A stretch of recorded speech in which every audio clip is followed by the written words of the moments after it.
Did you know Japan has more people living past 100 than any other country on Earth? Over 90,000 of them, walking on their own, sharp, independent. Meanwhile, here in the US, we pour billions into gym memberships, supplements, and whatever new fitness app is trending this month. And most of us still hit a wall after 50. Stiff joints, low energy, chronic problems creeping in like they own the place. I'll be honest with you, that was me. Not the Japanese centenarian part, the other side. The side where you've spent decades working hard, carrying responsibility, and assuming your body would just keep up. I spent 37 years in construction and field operations. Concrete, steel, long days, early mornings. And somewhere around my late 40s, I stopped being the guy who could power through anything and started being the guy who was quietly falling apart. Heavier, stiffer, more winded than I wanted to admit. I looked at my older brother. Diabetes, mobility problems, weight he couldn't shake, and I saw a version of my future I didn't want. So when I came across something a few years back about how the longest living people in Japan stay strong and mobile well into their 90s and beyond, I paid attention. Not because I'm into trends or exotic wellness fads. I paid attention because what they were doing lined up exactly with what I'd already started learning the hard way. That simple, repeatable movement done every single day beats anything complicated or extreme. And here's what surprised me.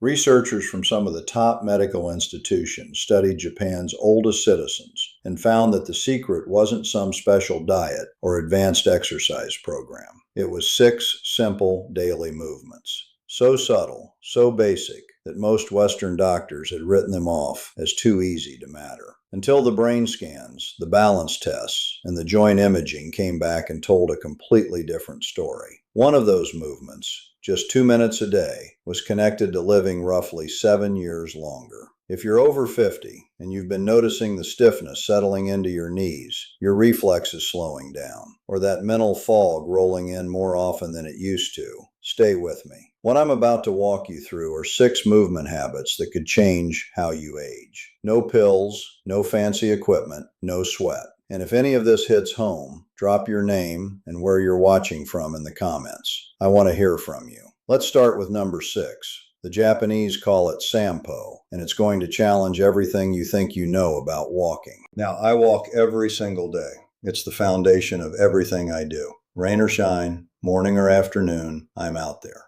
But Shampo isn't the kind of walking most of us default to. Headphones in, trying to burn calories, pushing the pace. This is different. This is slow, deliberately, almost uncomfortably slow. And the Japanese elders who practice it every morning are onto something most of us completely miss. Here's how it works. You walk at about half your normal speed. No rushing, no pounding the pavement, just a calm, deliberate rhythm paired with a breathing pattern. Inhale for 2 steps, hold for 2 steps, exhale for 4. That's it. Sounds almost too easy, right? But here's the truth. That walking-breathing combination has been shown to sync up your cardiovascular and nervous systems, sharpen mental clarity, bring down blood pressure, and wake up the deep, stabilizing muscles that keep you balanced and upright. A long-term study out of Kyoto University tracked seniors who practiced Shampo daily for over a decade. They had dramatically less arterial stiffness and moved with the ease of people 2 decades younger. And the reason makes sense when you think about it. Walking that slowly forces your feet to fully connect with the ground. Each step rolls from heel to arch to toe, engaging all 33 joints in each foot. That sends signals straight to the brain that retrain your balance system, especially the parts that quietly deteriorate as we age. You won't find this in a gym. You won't break a sweat. But after a few weeks, a lot of people report feeling more grounded, calmer in their head, and steadier on their feet. I'll tell you from experience. When I first slowed my walks down and paid attention to how I was breathing and how my feet hit the ground, I noticed things I'd been ignoring for years. Tightness I'd been walking right past. Balance gaps I didn't know I had. Start with 10 minutes on grass or dirt if you can. Concrete works, but uneven ground makes your body work harder in all the right ways. This isn't just a walk. This is how you tune your body and your brain every morning. I do it. You can too. Number 5. Radio Taiso, a 3-minute morning ritual that an entire country still swears by. Every morning at 6:30 in Japan, a soft piano melody plays on national radio. Not the news, not the weather. It's a signal. Millions of Japanese people, young and old, are about to move together. They call it Radio Taiso. It's a flowing sequence of 13 gentle stretches designed almost 100 years ago, and it's still practiced daily by office workers, school kids, and seniors well into their 80s and 90s. Now, don't mistake this for a workout. There's no sweating, no holding planks, no complicated yoga positions. Just smooth, rhythmic, continuous movement. Arm circles, forward bends, side stretches, knee lifts, done almost like a calm dance. Graceful, unhurried, deliberate. In a study of over 8,000 older adults, those who did Radio Taiso every day had significantly fewer falls, far less chronic back pain, and maintained full range of motion in their hips and shoulders deep into their 80s. Why? Because this kind of movement lubricates your joints by stimulating synovial fluid, your body's natural joint oil. Without that stimulation, stiffness locks in fast after 50. I know because I lived it. Years of physical work and zero intentional mobility left me feeling like I was rusting from the inside out. And the best part? The whole routine is about 3 minutes long. You can do it barefoot in your kitchen, no equipment, no special clothes, just you and a few minutes of deliberate movement before the day starts. Here's my tip. Do it first thing in the morning. That's when your body's most responsive to gentle activation, and it sets a tone for how the rest of your day feels. I added simple morning mobility into my routine a few years ago, and the difference it made in how my back and shoulders felt by midday was hard to believe. It's not just stretching, it's renewal. One breath and one simple movement at a time. Number 4, deep squat rest, a posture most of us have completely lost. Walk through a park in Tokyo and you'll probably see something that catches you off guard. Elderly men and women, 70s, 80s, resting comfortably in a deep squat, heels flat, back straight, chatting with friends, completely relaxed. Now try that yourself. Here in the States, most people over 50 can't hold a deep squat for more than a few seconds. Some can't get into one at all. And it's not just a flexibility issue. It's a posture we've given up because of one simple thing: chairs. In Japan, sitting on the floor and squatting aren't exercise. They're just part of daily life. And that's exactly what makes them so effective.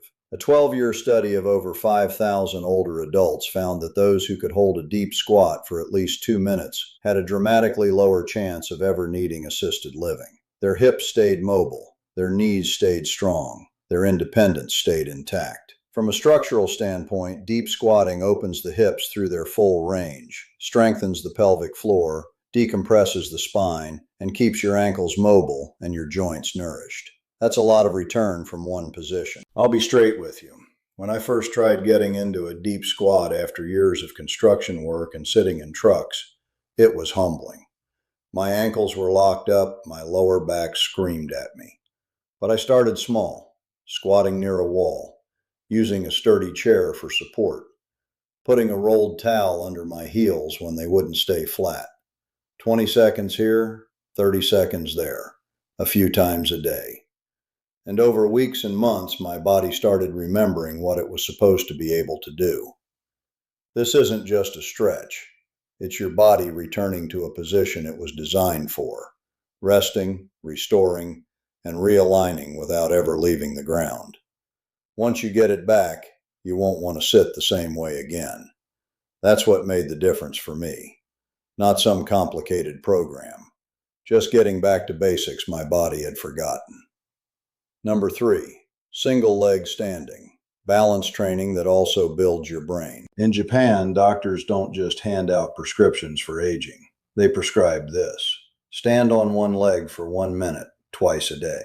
Sounds almost too simple to take seriously, but the research says otherwise. A 15-year study out of Fukuoka University followed 12,000 older adults and found that those who practiced single leg standing every day had far fewer hip fractures, significantly fewer fall related hospital visits, and higher gray matter volume in the areas of the brain that control balance and coordination. When you stand on one leg, your body makes hundreds of tiny adjustments every minute. Your core fires, your ankles stabilize, your hips engage, even your inner ear's balance system kicks in, and your brain, it lights right up.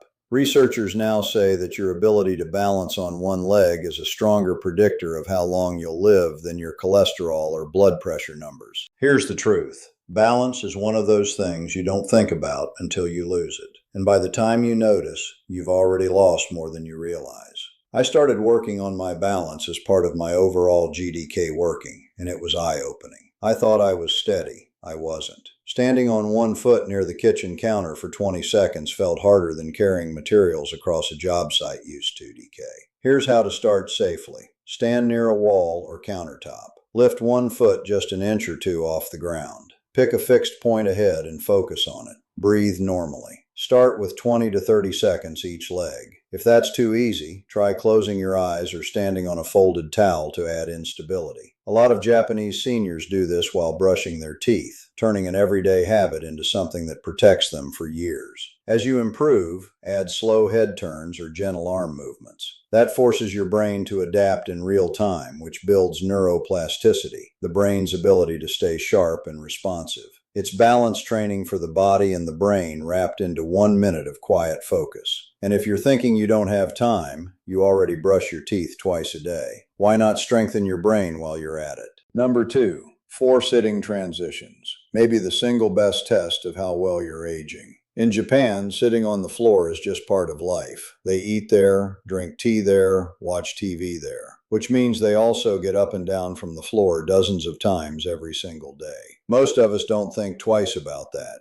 but here's what took me by surprise. This one movement, going from standing to the floor and back up again, might be the most honest test of where your body actually stands. A large-scale study followed over 10,000 older adults and found that those who could sit down on the floor and rise back up without using their hands had significantly better lower body strength, joint flexibility, cognitive scores, and, this is the part that stops you, a lower mortality rate over the following 6 years. Why? Because this transition isn't just physical. It demands coordination, core stability, spatial awareness, motor planning, all things that silently decline after 50 if you're not actively working on them. And it goes both ways. If you practice it regularly, you can reverse that decline.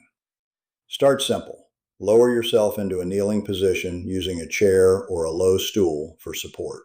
Then practice rising back up, using your hands if you need to. Even 2 or 3 transitions a day will build noticeable strength over time. Use carpet or a mat to reduce joint stress.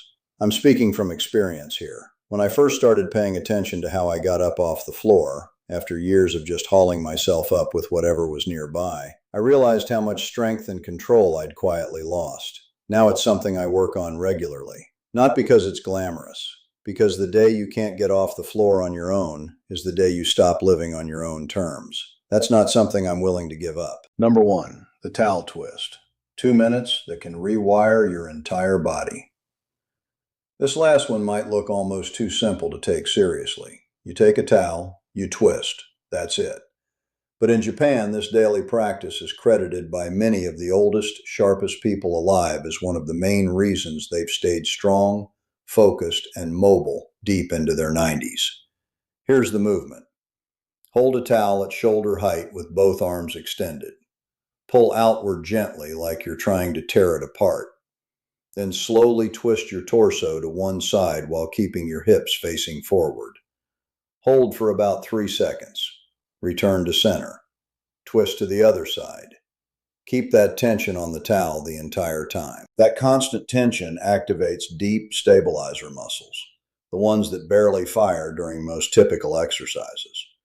Brain imaging has shown that this movement lights up both hemispheres of the brain simultaneously, enhancing coordination, memory, and even reaction time. In a long-term study of 15,000 Japanese elders, those who practiced towel twists daily for just 2 minutes lived an average of 7 years longer.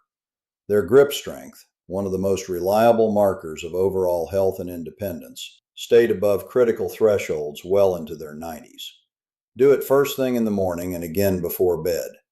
It bookends your day with activation and recovery, calms your nervous system, and primes your brain. No gym, no noise, just you, a towel, and 2 minutes. That's the kind of thing I believe in. Simple, repeatable, and something you can actually stick with. Consistency beats intensity every time. Now, a word about safety because this matters. If you're dealing with joint pain, poor balance, old injuries, or you simply haven't moved much in a while, you're not behind. You're just getting started. And starting is what matters. I didn't begin my own rebuilding with anything fancy. I started by walking. Then I added a few basic movements. Then a little strength work. Then better food. One thing at a time.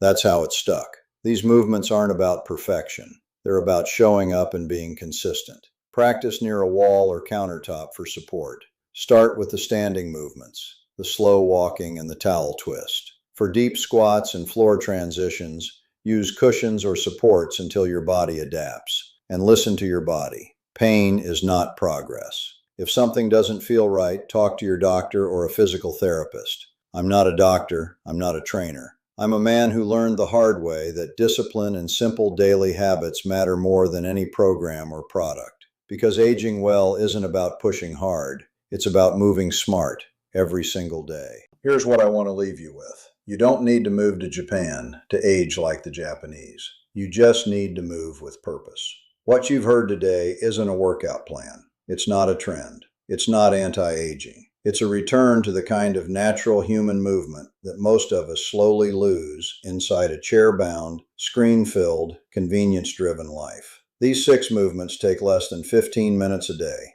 They don't require sweat, willpower, or expensive equipment. What they do require is a shift in how you think about aging, from trying to fight it to flowing with it intelligently. And that's what made the difference for me. I stopped trying to be 30 again. I started trying to be the strongest, most capable version of 64 I could be, and it worked. Here's the real secret. The Japanese elders doing these things every day aren't chasing immortality. They're choosing to live well, clear-headed, strong, and independent for as long as life allows. That's exactly what I want, and I think you want it too. You can start with just one movement, 1 minute, one decision. And that single choice can ripple into years of better balance, better brain health, and more vitality than you thought was still possible at this age. So tell me, which of these movements spoke to you? Have you tried any of them, or are you planning to start today? Drop your thoughts in the comments. I read them. I reply when I can. Because you're not too old to rebuild. And aging isn't something we just endure. It's something we can shape. One simple, steady day at a time.